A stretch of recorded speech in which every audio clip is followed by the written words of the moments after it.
Sudhiti Naman students, how are you? I hope you all are fine. Students, yesterday you have completed your Let's Try 7 and I hope you have completed this work in your book also. And now it's time to do think and share. In this exercise, first I will explain you. Let's get to know Rajat and Aji better. सबसे पहले हमें ये जानना है कि रजत कैसा था और आजी कैसी थी। After that we will find out the qualities of Rajat and Aaji and give the reason also. Okay, so let's start. In first column we will write the quality और disqualities of Rajat and Aaji and in the second column we will give the reason.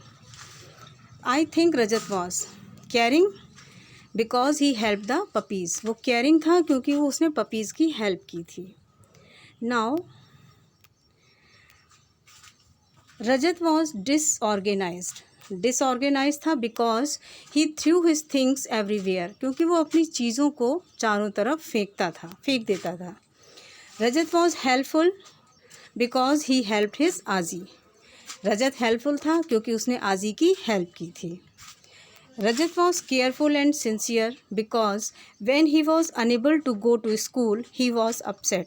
Rajat careful और sincere था अपनी study के लिए क्योंकि जब वो school नहीं जा पा रहा था तब वो अपसेट हो गया था।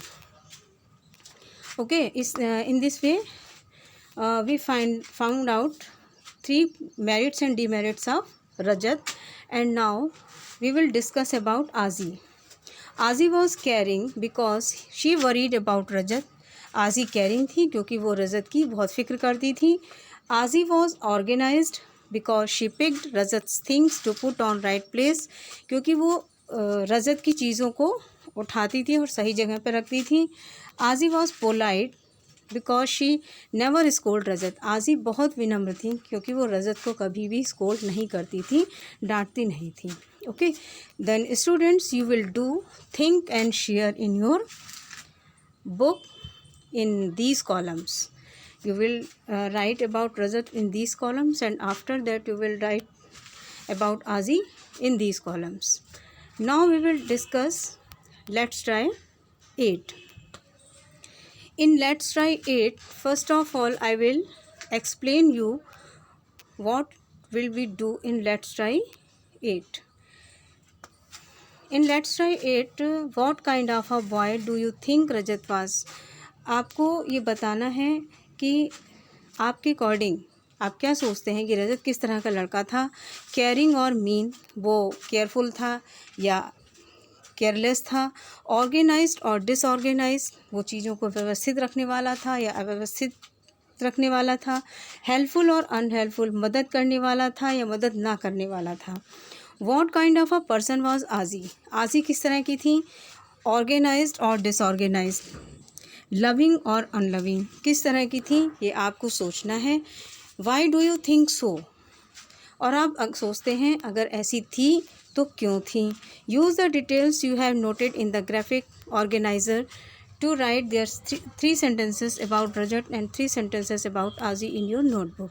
First of all, you will find out the qualities and disqualities of Azi and Rajat, and after that you will write in your notebook 3 sentences about Rajat and 3 sentences about Azi. So let's start. Rajat was helpful. Rajat helpful था because he help आजी to find her glasses. उसने आजी के glasses को find out करने में उनकी मदद की थी। Second, Rajat was careless as he threw his things everywhere. Rajat careless था क्योंकि वो अपनी चीज़ों को इधर उधर फेंक देता था। Third, Rajat was responsible as he learn to look after his things. Rajat responsible भी था क्योंकि बाद में उसने अपनी चीज़ों को सही तरीके से रखना सीख लिया था। Now we will discuss about Azi. Azi was caring because she looked after Rajat। आजी caring थी क्योंकि वो रजत की देखभाल करती थी। Aaji was kind as she never scolded रजत। आजी बहुत दयालु थी क्योंकि वो रजत को कभी डांटती नहीं थी। Third, Azi was absent-minded as she was always losing her glasses. आजी एबसेंट माइंड रहती थी क्योंकि वो अक्सर अपने ग्लासेस को मिस कर दिया करती थी, खो दिया करती थी. Students, I hope you have understood very well. Let's try 8 and think and share. And listen carefully. You will do think and share in your book, and you will do let's try 8 in your notebook. You have completed word meaning and question answer, and after that you will do let's try 8. First of all you will mention date, and after that you will start your work. Okay, meet tomorrow. Till then, have a nice day.